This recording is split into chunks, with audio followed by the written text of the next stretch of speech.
안녕하세요. 오늘은 비동기화 스레딩 기초 시리즈 그 10번째 시간입니다. 주제는 태스크의 예외 처리입니다. 비동기 코드를 처음 다뤄본 분이라면 한 번쯤 이런 경험을 하셨을 겁니다. 분명 예외가 던져졌어야 하는데 콘솔에는 아무 로그도 남지 않고 트라이 캐치로 감쌌는데도 잡히지 않고 어떨 땐 앱이 그냥 튕겨버립니다. 이런 현상의 정체가 바로 오늘의 주제죠. 어싱크 안에서 던진 예외는 어디로 가는지, 태스크.when 올해 첫 예외 함정은 무엇인지, 그리고 어그리게이트 익셉션과 익셉션 디스패치 인포의 진실까지 차근차근 풀어보겠습니다. 먼저 비동기 예외가 왜 까다로운지부터 짚어보겠습니다. 동기 코드에서 예외의 흐름은 단순합니다. 메서드가 스로우로 예외를 던지면 곧바로 호출 스택을 거슬러 올라가면서 호출자에게 도달합니다. 받지 않으면 그 위로 계속 올라가죠. 그런데 어싱크는이 흐름이 완전히 다릅니다. 어싱크 메서드는 안에서 어웨이트를 만나는 순간 호출자에게 일단 미완료 상태의 태스크 하나만 돌려주고 자기 자신은 반환됩니다. 즉, 그 뒤에 발생하는 예외는 호출자의 호출 스택 위에 있지도 않고 어쩌면 다른 스레드에서 발생할 수도 있다는 뜻입니다. 호출자는 이미 다른 일을 하고 있을 수도 있죠. 이 시간선의 어긋남이 바로 신입 개발자에게 큰 혼란을 일으킵니다. 유니티에서 흔히 마주치는 상황입니다. 첫 번째 줄, 버튼 클릭 핸들러가 어싱크 보이드로 선언되어 있고 그 안에서 로드 데이터 어싱크를 호출합니다. 그런데 네 번째 줄을 보세요. 어웨이트가 빠져 있죠. 로드 데이터 어싱크는 백밀리초 뒤에 인밸리드 오퍼레이션 익셉션을 던지지만 호출자가 어웨이트를 안 했으니 예외는 온 버튼 클릭 뒤의 호출 스택에는 도달하지 않습니다. 트라이 캐치로 감싸도 잡히지 않고 콘솔에는 아무 로그도 남지 않을 수 있습니다.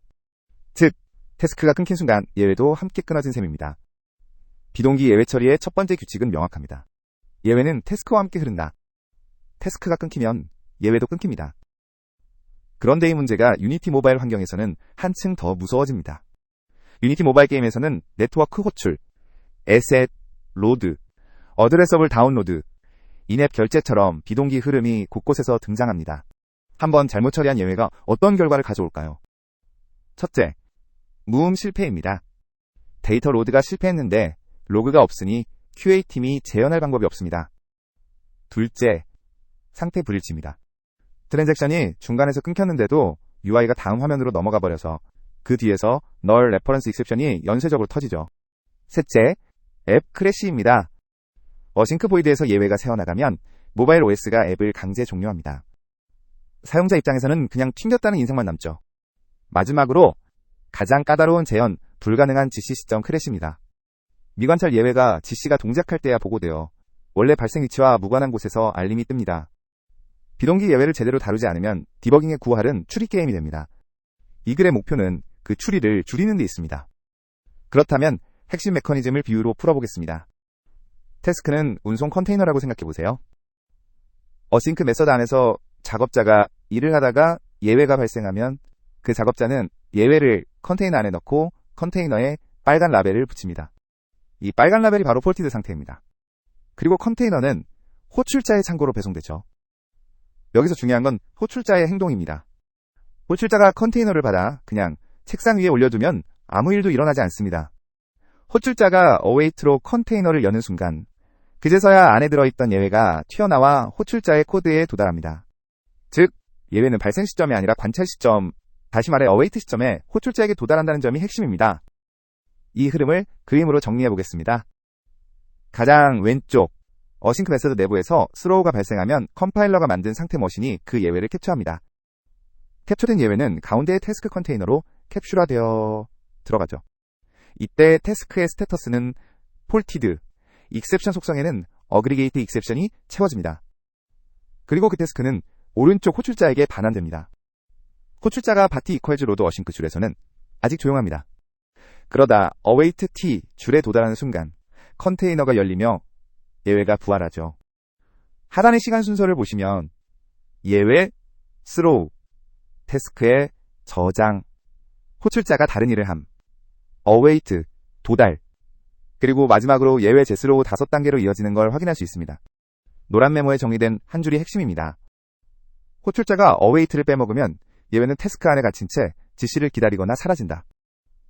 모든 태스크는 어디선가 어웨이트 되거나 익셉션 속성으로 관찰되어야 한다는 규칙이 여기서 나옵니다. 이론을 가장 단순한 코드로 확인해보죠. 먼저 메인을 보세요. 10번째 줄, 메인이 await load async로 태스크를 여는 순간 그 안에 담겨있던 예외가 다시 스로우 됩니다. 그러면 12번째 줄에 catch invalid operation exception 블럭으로 흐름이 넘어가죠. 14번째 줄의 주석처럼 여기서 예외가 잡히는 겁니다. 그렇다면 예외가 시작된 곳을 보겠습니다. 두 번째 줄의 load async는 자기 안에서 5번째 줄처럼 스로우로 invalid operation exception을 던집니다. 그런데 그 예외는 호출자인 메인으로 곧바로 전파되지 않습니다. 9번째 줄에 정리한 것처럼 스로우 예외는 태스크에 저장되었다가 호출자가 await 할 때야 다시 살아나죠.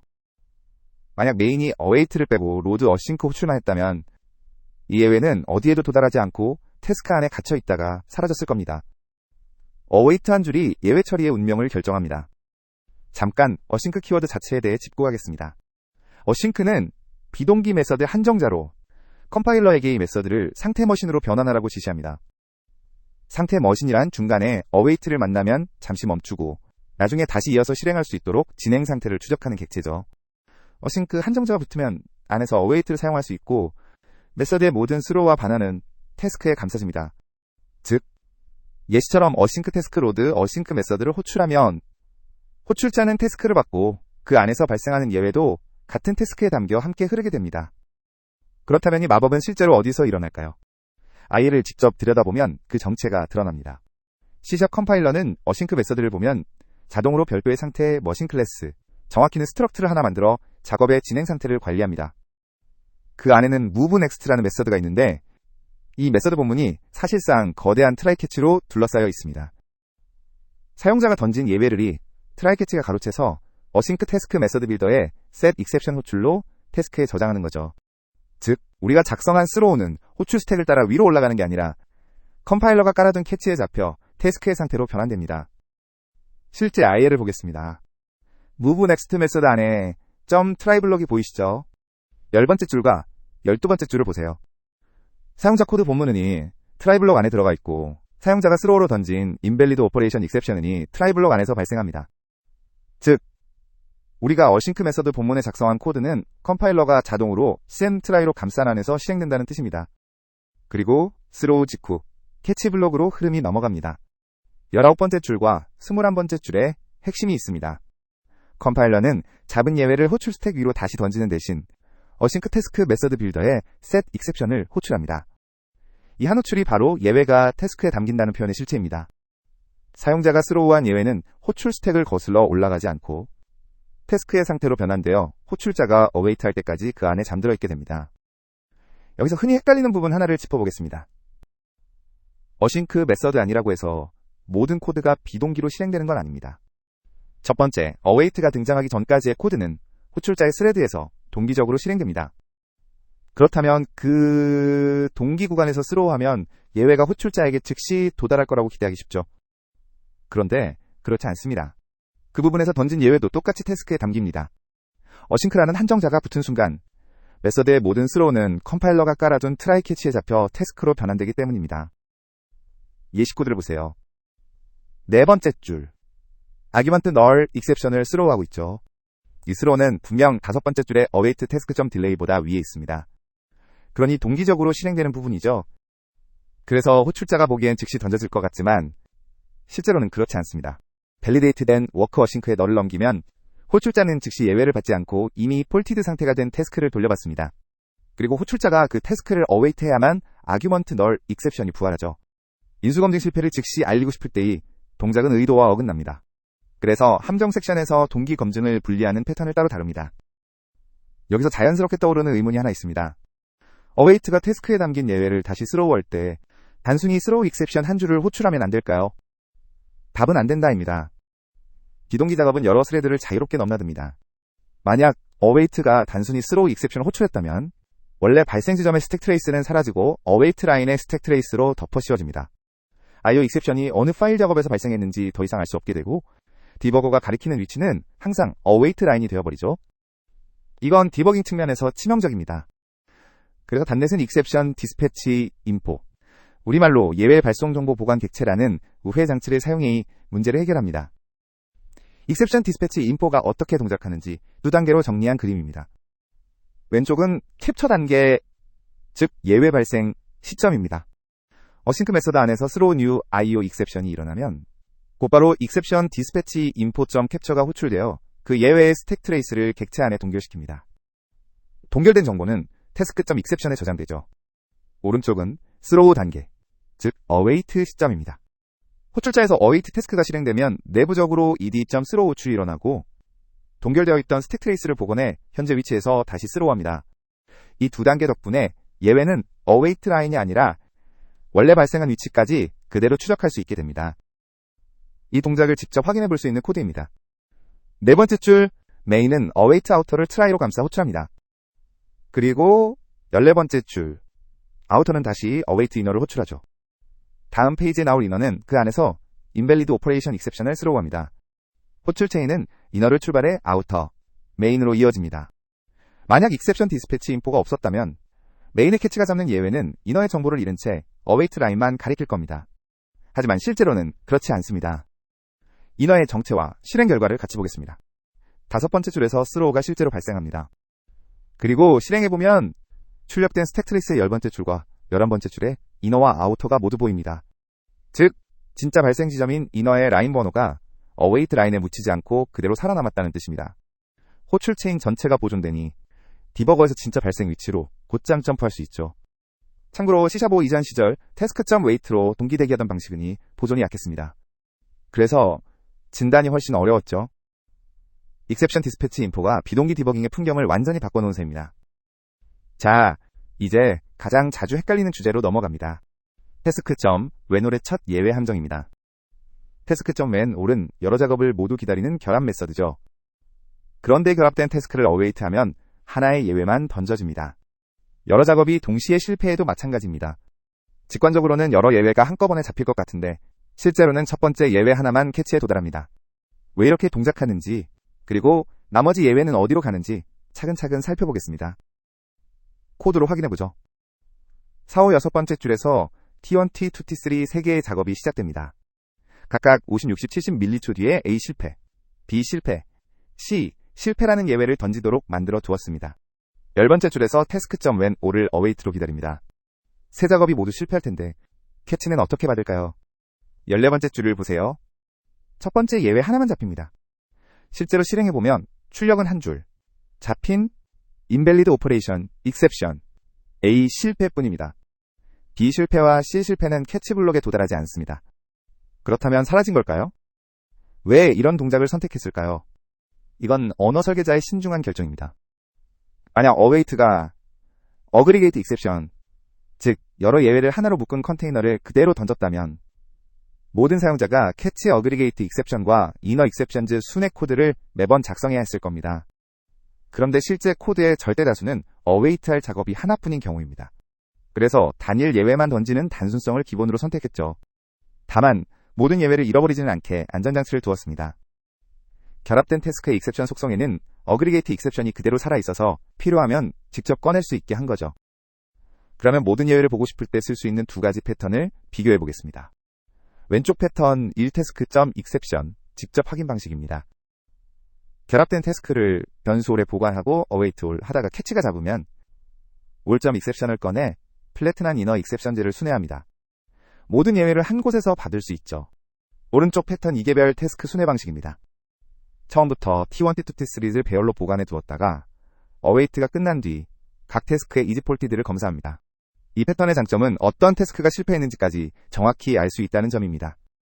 어드레서블 번들 다운로드처럼 각 작업의 식별자가 중요한 상황에서는 패턴 2가 훨씬 유용하죠. 패턴 2를 코드로 보겠습니다. 11번째 줄을 보세요. task.when올의 결과를 변수홀에 따로 저장합니다. 이게 핵심입니다. 결합된 태스크 객체를 보관해두지 않으면 나중에 그 exception 속성을 꺼낼 방법이 없거든요. 그리고 15번째 줄 await all로 기다리다가 예외가 발생하면 캐치 블록으로 흐름이 넘어갑니다. await가 첫 예외만 던진다는 점은 똑같지만 우리에게는 all이라는 손잡이가 남아 있습니다. 이제 캐치 블록 안에서 모든 예외를 꺼냅니다. 6번째 줄 all.exception이 aggregate exception이면 8번째 줄에서 A.플래튼의 inner exceptions를 포이치로 순회합니다.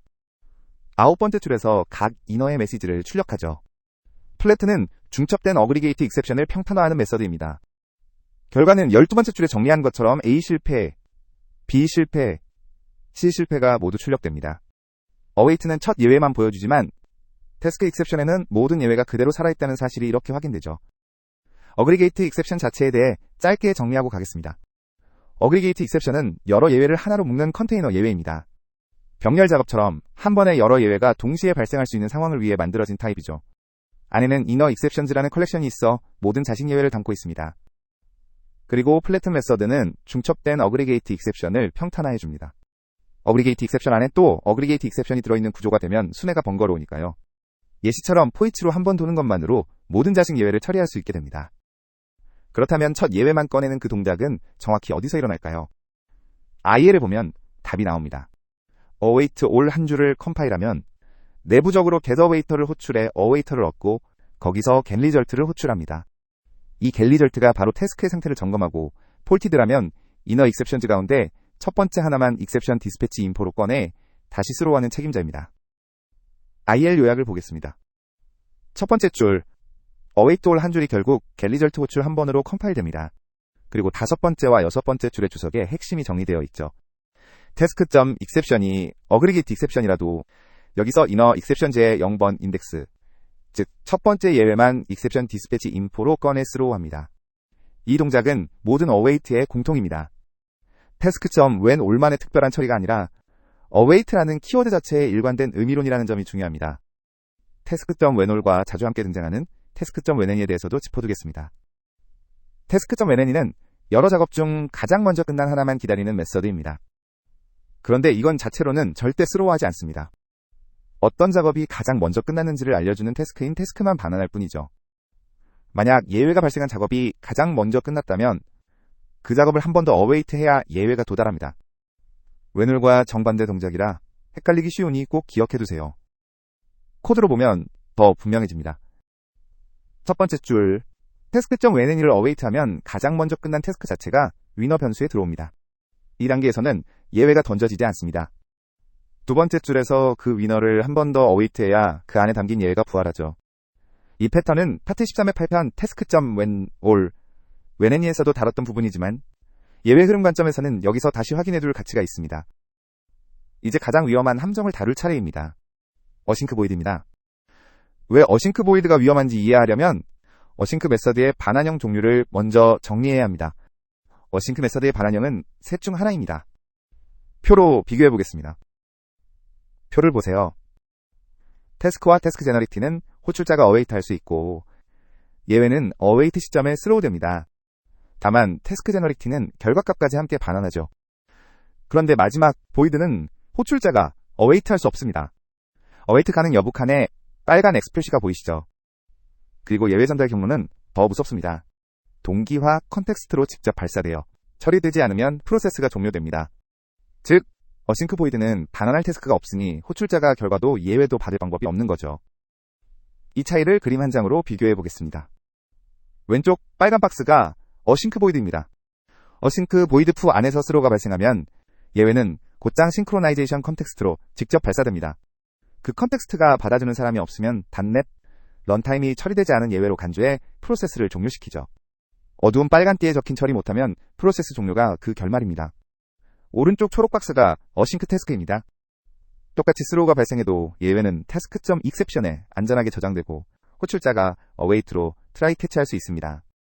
어두운 초록띠에 적힌 호출자가 await로 트라이 캐치 가능이 핵심입니다. 같은 스로우 한 줄이라도 반환형 하나 차이로 결말이 완전히 갈리는 셈입니다. 유니티 환경에서의 실제 예시를 보겠습니다.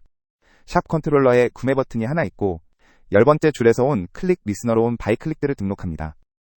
그런데 12번째와 13번째 줄 온 바이 클릭드가 어싱크 보이드로 선언되어 있죠. 이게 흔히 마주치는 함정의 출발점입니다. 15번째 줄에서 퍼체이스 어싱크를 어웨이트 하는데 만약 네트워크 실패로 퍼체이스 어싱크 안에서 인밸리드 오퍼레이션 익셉션이 스로우되면 이 예외는 태스크에 담기지 못하고 싱크로나이제이션 컨텍스트로 직접 발사됩니다. 모바일에서는 그 결과가 명확합니다. 앱이 그냥 종료됩니다. 사용자에게는 결제 버튼을 눌렀더니 앱이 튕겼다는 인상만 남죠. 그럼 어떻게 고쳐야 할까요? 안전한 버전입니다. 두 번째 줄, 온 바이 클릭드 세이프도 어쩔 수 없이 어싱크 보이드입니다. 버튼.온 클릭.애드 리스너는 시그니처 사항 보이드 메서드만 받기 때문에 어싱크 태스크로는 등록할 수 없거든요. 핵심은 네 번째 줄부터 시작되는 트라이 블록입니다. 본문 전체를 트라이 캐치로 감싸두면 await purchase 어싱크에서 던져진 예외가 싱크로나이제이션 컨텍스트로 새어나가기 전에 8번째 줄의 캐치가 먼저 잡아냅니다. 잡힌 예외는 11번째 줄처럼 사용자에게 show error 팝업으로 알리고 debug.log exception으로 로그를 남기죠. 절대 캐치에 debug.log만 넣고 끝내지 마세요. 사용자가 결제 실패 사실을 모르면 같은 버튼을 또 누르거나 고객센터로 가기 마련이거든요. 어싱크 보이드만큼이나 까다로운 게 미관찰 예외, 영어로 unobserved task exception입니다. 태스크를 만들었는데 await도 하지 않고 리절트도 호출하지 않으면 그 태스크 안의 예외는 누구의 눈에도 띄지 않습니다. 이 상태에서 태스크 객체가 GC에 의해 수집되면 단넷은 태스크 스케줄러.unobserved task exception 이벤트를 발생시키죠. 정책 차이가 중요합니다. 단넷 프레임워크 4.0 이전에는 이 이벤트가 처리되지 않으면 프로세스를 종료시켰습니다. 그래서 미관찰 예외가 결국은 드러났죠. 그런데 단넷 4.5 이후, 즉 현재 우리가 쓰는 모든 환경에서는 기본적으로 프로세스를 죽이지 않고 이벤트만 발생시킵니다. 이벤트 핸들러가 없으면 예외는 그대로 조용히 사라집니다. 이게 진짜 무서운 점이죠. 그래서 보통 첫 번째 줄의 주석처럼 프로그램 진입점에서 unobserved task exception 이벤트 핸들러를 한번 등록해둡니다. 안에서 debug.log 에러로 로그를 남기고 5번째 줄에 set observed를 호출하죠.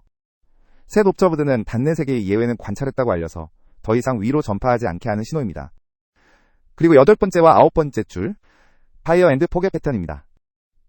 밑줄 equals 롱러닝 어싱크처럼 await 없이 그냥 시작하는 패턴이죠.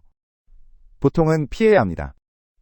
그래도 어쩔 수 없이 써야 한다면 위 핸들러가 최후의 보루가 되어줍니다. 다만 이 이벤트는 GC 시점에만 발생합니다. 작업 실패 시점이 아닙니다. 그래서 미관찰 예외를 발견했을 때 이미 한참 시간이 지난 뒤일 수 있고 발생 위치를 정확히 추적하기는 어렵죠. 의지하기보다는 모든 태스크를 누군가 책임지고 어웨이트하는 구조를 만드는 것이 우선입니다. 이제 실전 적용으로 넘어갑니다. 유니티 모바일에서 자주 쓰이는 5가지 패턴을 차례로 보겠습니다. 첫 번째 패턴, 입력 검증을 동기 메서드로 분리하기입니다. 핵심 메커니즘에서 보았듯 어싱크 메서드 본문에 인수 검증을 두면 예외가 즉시 스로우되지 않고 태스크에 담겨 호출자에게 전달됩니다. 그런데 호출자가 await 없이 밑줄 equals로 무시하면 검증 실패가 영원히 묵살되죠. 이 함정을 어떻게 피할까요? 코드를 비교해 보겠습니다. 첫 번째 줄부터 배드 케이스입니다. save 어싱크가 어싱크 태스크로 선언되어 있고 5번째 줄에서 argument null exception을 스로우하죠. 그런데 이 스로우는 어싱크 본문 안에 있으니 태스크에 감싸집니다. 9번째와 10번째 줄을 보세요. 호출자가 밑줄 equals controller.save 어싱크 null로 호출하면 검증 실패 예외는 그대로 묵살되어 사라집니다. 12번째 줄부터가 good case입니다. save 어싱크에서 어싱크 키워드를 떼고 검증만 동기 래퍼로 분리합니다. 어싱크가 아니므로 안에 스로우는 즉시 호출자에게 전달되죠. 두 번째 패턴, 여러 다운로드 작업의 결과 집계입니다. 게임 시작 시점에는 UI, 스테이지, 오디오 같은 여러 어드레서블 번들을 동시에 받죠. 그런데 한두 개가 실패해도 나머지는 살리고 싶습니다. 그리고 어떤 게 실패했는지 정확히 알아야 사용자에게 보고하거나 제시도 할 수 있죠. task.when 올해 첫 예외 함정을 우회하는 가장 깔끔한 방법이 바로 이 패턴입니다. 이 패턴의 핵심은 2번째 줄부터 4번째 줄까지 있습니다. 개별 태스크 객체를 보존한다는 점이죠. 밑줄 번들 키즈에서 링큐 셀렉트로 각 키와 그 키를 위해 시작한 태스크를 튜플상으로 묶어 트리스트로 컬렉션에 보관합니다. 그리고 6번째 줄에서 task.when 올해 태스크 시퀀스를 넘겨 await 하죠. 첫 예외가 던져져도 그 예외는 캐치해서 흘려보내고 진짜 분류는 다음 페이지에서 합니다. 두 번째 페이지에서 분류를 마무리합니다. 2, 3, 4번째 줄을 보세요. 보관해둔 태스크스 컬렉션을 이즈폴티드로 필터링해서 실패한 항목을 추려내고 각 항목의 키와 겟베이스 익셉션을 한 쌍으로 묶어 페일리어즈 컬렉션을 만듭니다. 겟베이스 익셉션은 어그리게이트 익셉션 안에 가장 안쪽 진짜 예외를 꺼내주죠. 그리고 8번째 줄, 성공한 항목도 이즈폴티드가 폴스인 것만 골라 리스트로 만듭니다. 결과적으로 어떤 번들이 어떤 이유로 실패했는지, 어떤 번들이 정상이었는지 모두 정확히 알 수 있습니다. 세 번째 패턴, configure await false와 라이브러리 코드입니다. 어싱크 메서드는 기본적으로 await 직전의 싱크로나이제이션 컨텍스트, 예를 들어 유니티 메인 스레드를 캡처해 두었다가 작업이 끝나면 그 컨텍스트로 돌아와서 이어 실행됩니다. UI를 직접 갱신해야 하는 코드에서는 이게 편리하죠. 그런데 라이브러리 내부 코드까지 컨텍스트를 캡처하면 메인 스레드가 결과를 기다리는 상황에서 데드락이 발생할 수 있습니다. 코드를 보겠습니다. 첫 번째 줄, 게임 라이브러리 내부 코드라는 주석이 있습니다. 이런 라이브러리는 UI를 직접 만지지 않으니 메인 스레드로 돌아올 필요가 없죠. 다섯 번째와 여섯 번째 줄 http.getByteArray async 뒤에 configure await false를 붙이고 await 합니다. configure await false는 await 후에 원래 컨텍스트로 돌아가지 말고 스레드 풀에서 그대로 이어 실행하라는 지시입니다. 데드락 위험이 사라지고 메인 스레드 부담도 줄어들죠. configure await 불에 대해 한 번 더 정리하고 가겠습니다. configure await는 await 후 원래 동기화 컨텍스트로 돌아갈지 결정하는 메서드입니다. false면 스레드 풀에서 이어 실행하죠. 어디에 쓰는지가 중요합니다. UI 라이브러리 내부, 네트워크 줄, 파일 I, O처럼 UI를 직접 만지지 않는 코드에 사용합니다.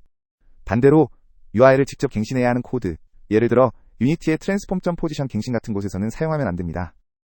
메인 스레드로 돌아오지 못하면 유니티 API가 던지는 예외에 또 빠지게 되니까요.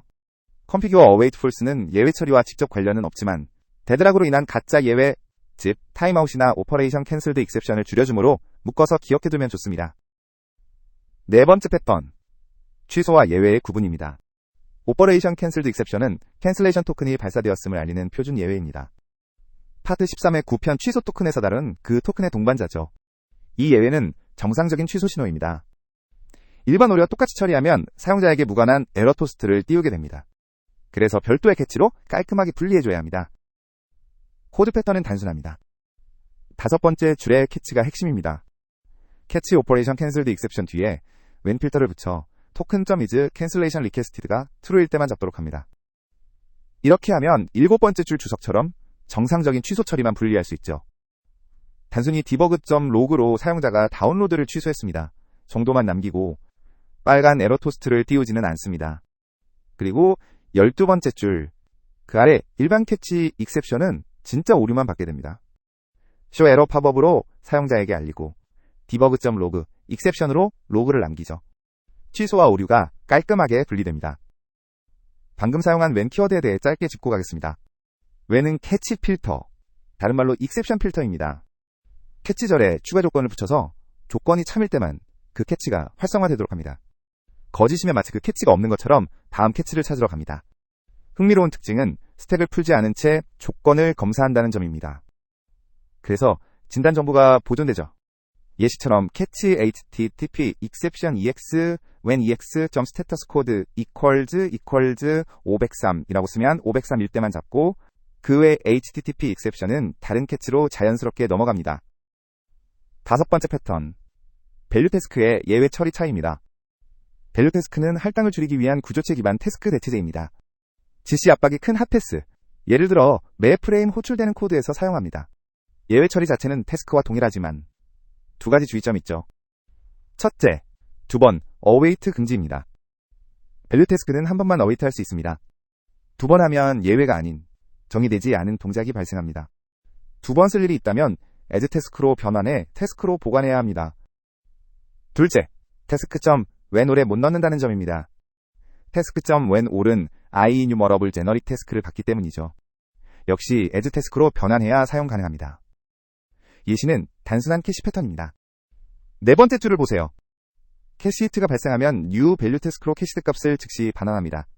이 경로에서는 태스크 객체를 만들지 않으니 힙 할당이 0이죠. 캐시 미스가 났을 때만 다섯 번째 줄에 로드 어싱크 비동기 작업이 시작됩니다. 유니티 모바일에서 매 프레임 호출되는 코드라면 밸류 태스크 도입을 검토할 가치가 있습니다. 다만 예외 처리 패턴 자체는 태스크와 동일하므로 추가로 익힐 것은 거의 없습니다. 이제 함정 섹션입니다. 첫 번째 함정은 캐치 어그리게이트 익셉션으로 잡으려 시도하는 실수입니다. 이건 task.wait 시절의 패턴을 그대로 가져오는 데서 나오죠. task.wait는 동기대기 메서드인데 이건 정말로 어그리게이트 익셉션을 던집니다. 그래서 그 시절 코드에서는 캐치 어그리게이트 익셉션이 정답이었죠. 그런데 await로 바꾸면 의미론이 완전히 달라집니다. 배드 케이스부터 보겠습니다. 첫 번째 줄의 주석이 핵심입니다. await는 어그리게이트 익셉션을 풀어서 던집니다. 그런데 코드는 await task.whenall을 트라이로 감싸고 여섯 번째 줄에서 catch aggregate exception으로 잡으려 했죠. 여섯 번째 줄 옆에 적힌 주석처럼이 캐치는 절대 잡히지 않습니다.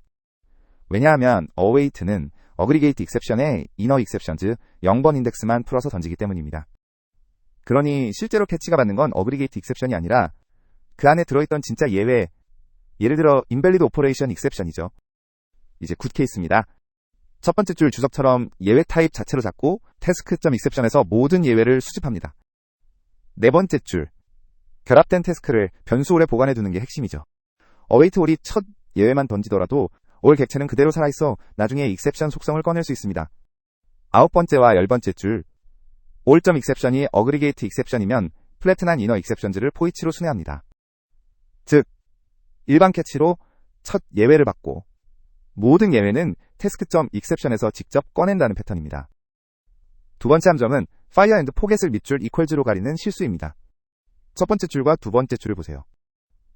밑줄 equals save log async payload는 컴파일러 경고를 끄려고 밑줄 equals로 받았을 뿐 예외가 발생하면 미관찰 상태로 묻힙니다. 네 번째 줄부터가 굿 케이스입니다. taskxt 정적 클래스의 일곱 번째 줄처럼 포겟이라는 확장 메서드를 만들어두죠. continue with로 태스크가 끝난 뒤 is faulted를 검사하고 실패라면 debug.log 에러로 컨텍스트 이름과 함께 예외를 출력합니다. task continuation options only on faulted는 실패 시에만 콜백을 실행하라는 옵션입니다. 그리고 호출은 첫 번째와 두 번째 줄처럼 한 줄로 끝납니다. save log async, payload forget name of save log async 같은 fire and forget이라도 예외 처리가 명시적으로 들어있죠. 네 번째 줄에 정리한 것처럼 유닛 태스크를 쓰는 환경이라면 .forget 이 내장되어 있어 별도 헬퍼 없이도 동일한 안전성을 한 줄로 얻을 수 있습니다. 세 번째 함정은 try catch가 await보다 위에 있어 예외를 못 잡는 경우입니다. 첫 번째 줄 bad case를 보세요. try 블록 안에 일곱 번째 줄에 start, download, async 호출만 들어있습니다. 그런데 비동기 메서드는 호출만 하면 동기 부분만 실행되고 곧바로 태스크가 반환되죠. 진짜 작업 실패는 14번째 줄에 await 다운로드 시점에 발생합니다. 그런데 그 await는 try 블록 바깥에 있으니 캐치가 잡지 못하고 예외는 그대로 위로 전파됩니다. async 메서드는 호출과 await의 시점이 분리되어 있으니 이런 실수가 자주 나옵니다. 굿 케이스는 단순한 수정입니다. 첫 번째 줄의 주석처럼 await를 try 안에 여섯 번째 줄에서 다운로드를 시작하고 일곱 번째 줄의 await 다운로드까지 같은 try 블록 안에 둡니다. 아홉 번째 줄의 캐치가 호출의 동기 부분에서 던진 예외든 await 시점에 부활한 예외든 모두 받아낼 수 있죠. 규칙은 단순합니다. 비동기 작업의 결과를 캐치하고 싶다면 그 작업의 await도 반드시 try 블록 안에 들어가야 합니다. 네 번째 함정은 task.result나 task.wait로 동기되게 하는 경우입니다. 이 함정은 데드락 문제이기도 하지만 예외 처리 관점에서도 매우 위험합니다. 두 가지 문제가 동시에 터지죠. 유니티 메인 스레드에서 get in result를 호출하면 싱크로나이제이션 컨텍스트 캡처와 결합해 영구 데드락이 발생할 수 있고 그것뿐 아니라 예외 타입 매칭까지 깨집니다. 코드 비교가 가장 직관적입니다. 첫 번째 줄부터 배드 케이스입니다. 네 번째 줄 load async .result로 동기되게 하면 두 가지 문제가 한꺼번에 터집니다. 첫째, 데드락 위험입니다. 유니티 메인 스레드라면 영구 정지될 수 있죠. 둘째, .result와 task.wait는 await처럼 inner exceptions의 0번만 꺼내지 않고 aggregate exception 자체를 던집니다. 그래서 여섯 번째 줄 catch invalid operation exception은 영원히 활성화되지 않습니다. 잡으려면 catch aggregate exception으로 받아야죠. 11번째 줄부터 굿 케이스입니다.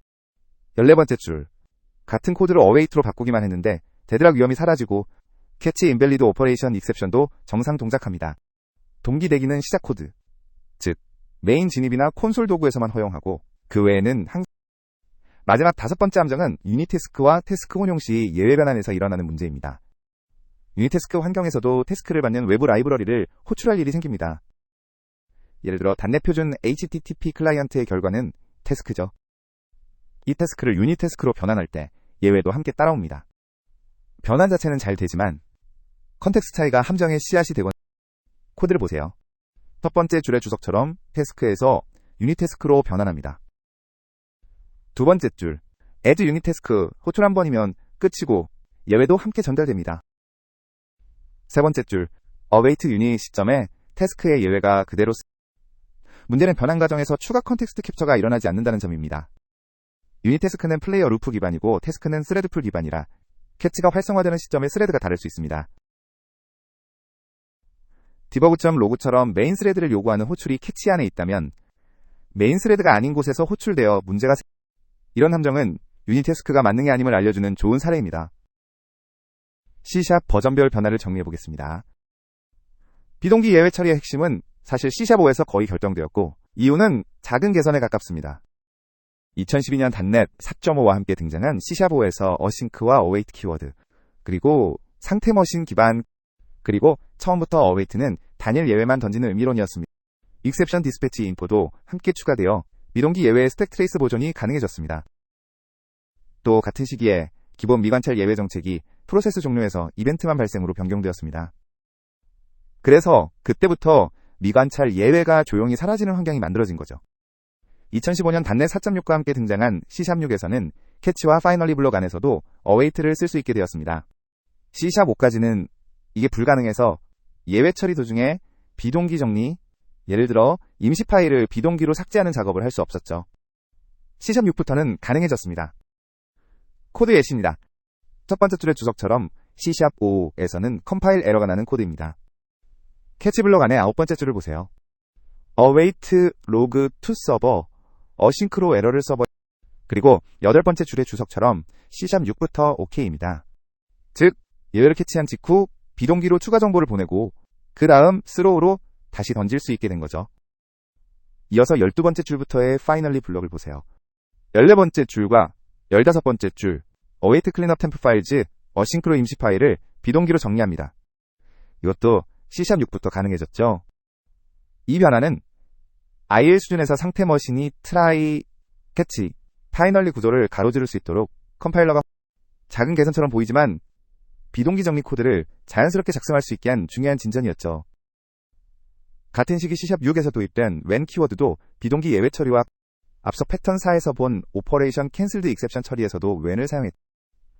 when의 가장 큰 장점은 스택 풀기 없이 조건을 검사한다는 점입니다. 그래서 진단 정보, 즉 디버거가 보여줄 수 있는 컨텍스트가 그대로 예시 코드입니다. 첫 번째 줄의 주석처럼 취소 예외만 분리해 잡되 토큰이 실제로 발사된 경우만 처리합니다. 캐치, 오퍼레이션 캔슬드 익셉션 뒤에 when token .is cancellation requested를 붙이면 토큰이 발사된 정상 취소만 활성화됩니다. 네 번째 줄, 정상 종료 처리만 안 해두면, 만약 다른 이유로 오퍼레이션 캔슬드 익셉션이 던져졌다면 이 캐치는 활성화되지 않고 다음 캐치로. C#7 시리즈에서는 닷넷 코어 2.0 이상부터 새 기능이 C#7.1에서 어싱크 태스크 메인이 가능해져 콘솔 앱 진입점에서도 자연스럽게 어웨이트를 쓸 수 있고, 그리고 C#7 이상부터 밸류 태스크와 제너릭 밸류 태스크가 도입되었지만 예외 처리 의미로는 태스크와 동일합니다. 앞서 실전 적용 패턴 5에서 본 두 번 어웨이트 금지와 외놀 호환성만 추가로 신경 쓰면 됩니다. 2019년 닷넷 코어 3.0과 함께 등장한 C#8에서는 비동기 스트림, 즉 iAsync, 어웨이트 포이치 문법도 새로. 흥미로운 건 어웨이트 포이치 역시 동일한 예외 의미론을 따른다는 점입니다. 스트림 안에서 던진 예외는 다음 move next 어싱크의 어웨이트 시점에 부활하죠. 이 주제는 다음 편 파트 13-11편 비동기 스트림에서 더 자세히 다룰 예정입니다. C#11 이후의 변화는 사실 거의 없습니다. 비동기 예외 처리 의미로는 이미 안정화 단계에 언어 차원의 큰 변화는 끝났고 라이브러리 차원에서 parallel.4 each 어싱크의 예외 처리 옵션 같은 작은 개선은 계속되고 있지만 본 영상의 범위는 결국 C#5에서 정해진 의미론이 10년이 지나도록 안정적으로 유지되고 있다는 사실 자체가 이 설계의 성숙도를 보여주는 셈입니다. 마지막으로 핵심을 정리하겠습니다. 첫째, 예외는 태스크와 함께 흐릅니다. 어싱크 메서드의 예외는 즉시 스로우되지 않고 태스크의 폴티드 상태와 익셉션 속성으로 보관되며 호출자가 어웨이트해야 다시 살아납니다. 둘째, 스택 트레이스는 보존됩니다. 익셉션 디스패치, 인포 덕분에 원래 발생 지점이 어웨이트 라인이 아닌 진짜 발생 위치로 디버그할 수 있습니다. 셋째, 태스크.whenall은 첫 예외만 던집니다. 모든 예외를 보려면 합쳐진 태스크의 익셉션 속성을 직접 확인하거나 개별 태스크 컬렉션을 보존해 isPolted 검사로 분류합니다. 넷째, 어싱크 보이드는 이벤트 핸들러에만 사용합니다. 그 외에는 어싱크 태스크, 핸들러로 쓸 때도 본문 전체를 트라이 캐치로 감쌉니다. 다섯째, 모든 태스크는 누군가 어웨이트해야 합니다. 하이어 엔드 포겟이 필요하면 continue with나 unit task.forget으로 예외 처리를 명시합니다. 마지막으로 오퍼레이션 캔슬드 익셉션은 오류가 아니라 정상 신호이고, 태스크.리절트나 태스크.웨이트는 데드락과 어그리게이트 익셉션 매칭 깨짐을 동시에 가져옵니다. 비동기 예외 처리의 본질은 예외가 동기 코드와 다른 시간선을 흐른다는 사실을 받아들이는 것입니다. 태스크가 끊기지 않도록 호출 체인을 이어두면 예외도 자연스럽게 호출자까지 도달합니다. 다음 영상에서 비동기 스트림 I 어싱크 이뉴머러블과 어웨이트 포이치로 다시 만나 뵙겠습니다. 시청해주셔서 감사합니다.